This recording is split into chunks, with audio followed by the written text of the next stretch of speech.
professora Rafaela Lima e a aula de hoje é sobre ecossistemas brasileiros. Vamos falar de todos? Não, são muitos. A nossa ênfase hoje será Mata Atlântica, Floresta Amazônica e Mata dos Cocais.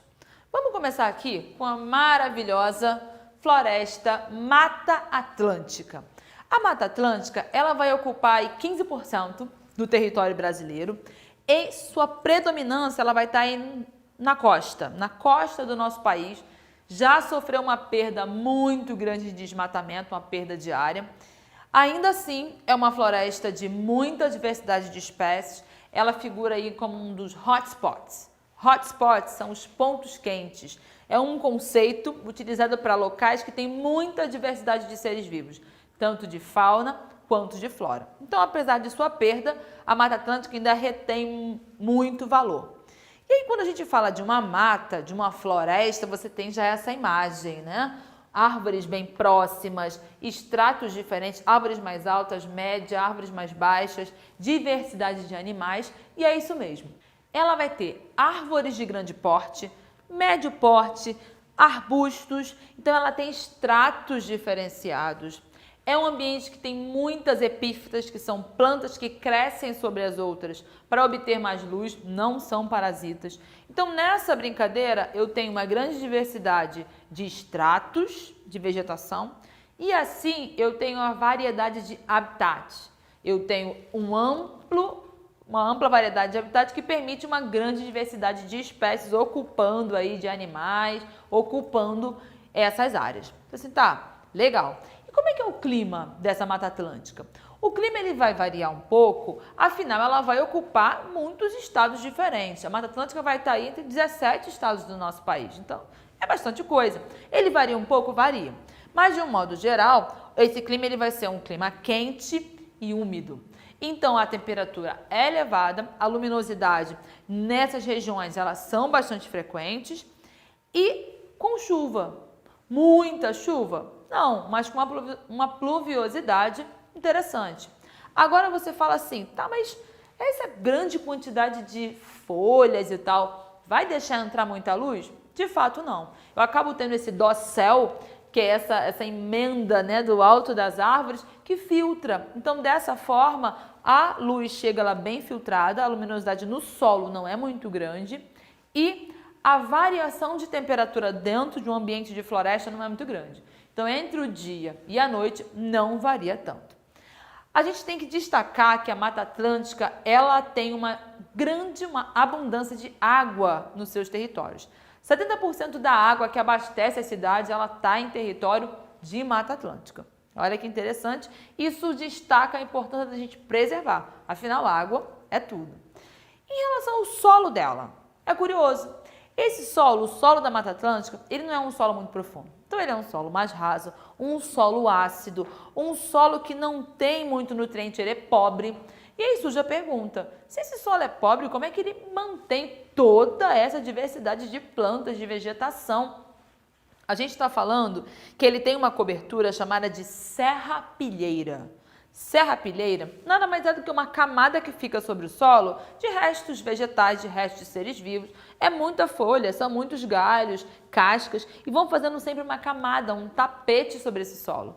Acontecendo ali a decomposição, eu tenho sempre um ciclo, onde essa serrapilheira ela fornece nutrientes para esse solo e essa vegetação usa e devolve, usa e devolve. Então, apesar do solo em si não ser muito rico, eu tenho ali uma devolução de nutrientes, um ciclo orgânico ali com a presença da serrapilheira. Vamos falar de diversidade de animais e vegetais? Tem muita coisa, gente. E temos também muitas espécies endêmicas. Vamos falar de algumas espécies assim que são bem conhecidas da nossa mata? Como, por exemplo, bicho-preguiça, temos algumas espécies, onça-pintada, antas, variedade de aves, de araras. E eu quero dar um destaque nas espécies endêmicas. Sabe o que é uma espécie endêmica? Endêmica, endemismo, é uma espécie que acontece só em um local, ela é típica de uma região. E como espécies endêmicas, então, eu posso dar como exemplo mico-leão dourado, endêmico aí da região ali do Rio de Janeiro, uma espécie que só vai ocorrer naquela região, tem uma série de processos para conservação dessa espécie. A gente tem muriqui do sul, muriqui do norte, papagaio de cara roxa, algumas espécies que só ocorrem nessa região. Destaque de vegetação, precisamos falar dele, pau-brasil, que foi um dos motivos aí de muita exploração no início da nossa colonização, que é uma árvore aí chave, bem conhecida da nossa super Mata Atlântica. Tranquilo? Vamos então para a floresta amazônica. Falando da floresta amazônica, ela é a maior floresta tropical do mundo. Sendo assim, ela acaba atraindo a atenção, ela acaba atraindo os olhares de todo mundo. Há investimentos de diversos países na conservação da floresta amazônica, não só do Brasil. Tanto porque, sendo essa área muito grande, ela tem muito a oferecer para a humanidade. Da diversidade animal, da diversidade vegetal. Então, assim, muito recurso sai dali. Daí essa atenção especial, investimentos de todo mundo na preservação da Amazônia. E aí, quando a gente fala de Amazônia, a gente tem, você vê essa imagem, né?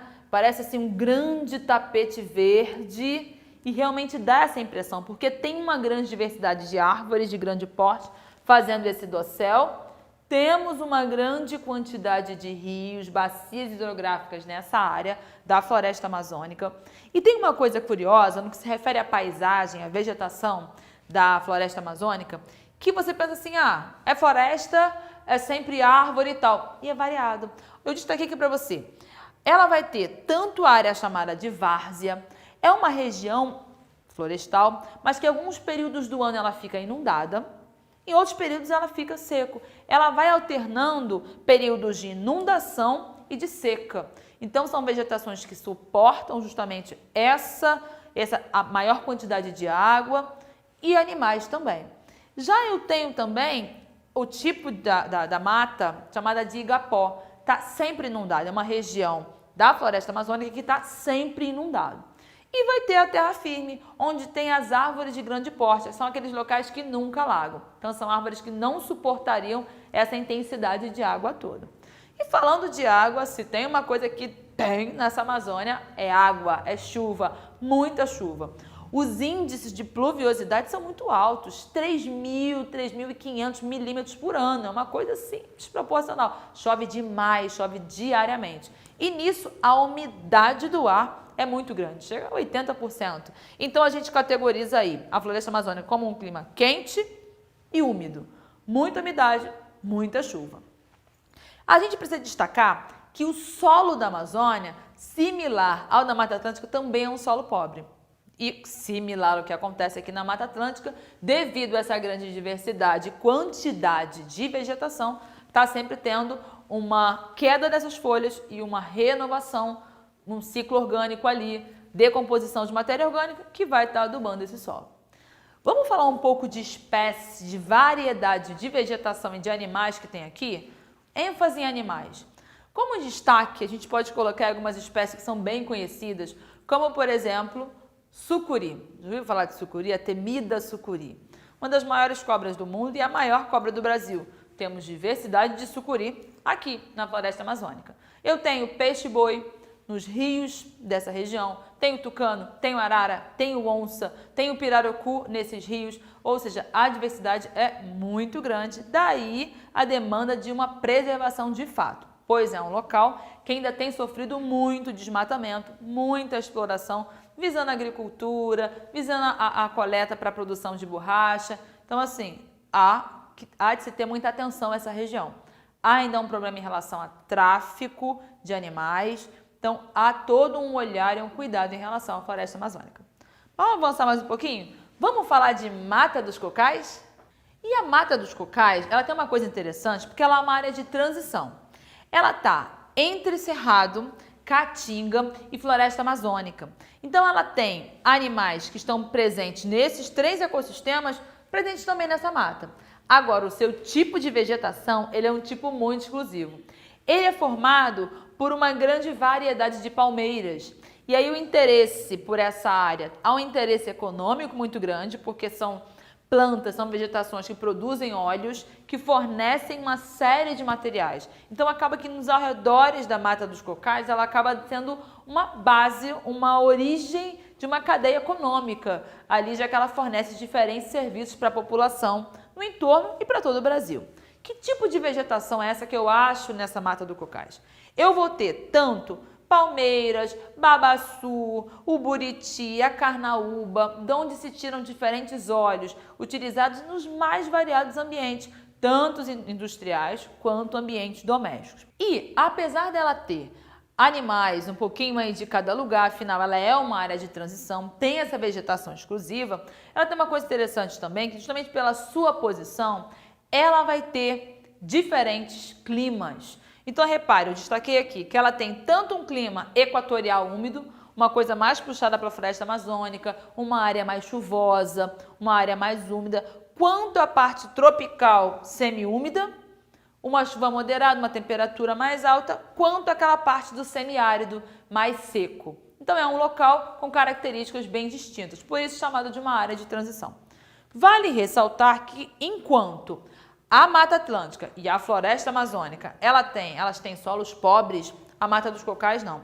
É um solo muito rico em minérios, base para a extração de bauxita, pedras preciosas, ouro. Então, assim, a riqueza do solo da região da Mata do Cocais é um destaque, bem como a sua umidade. Então, é um solo que dá uma boa base para a plantação também.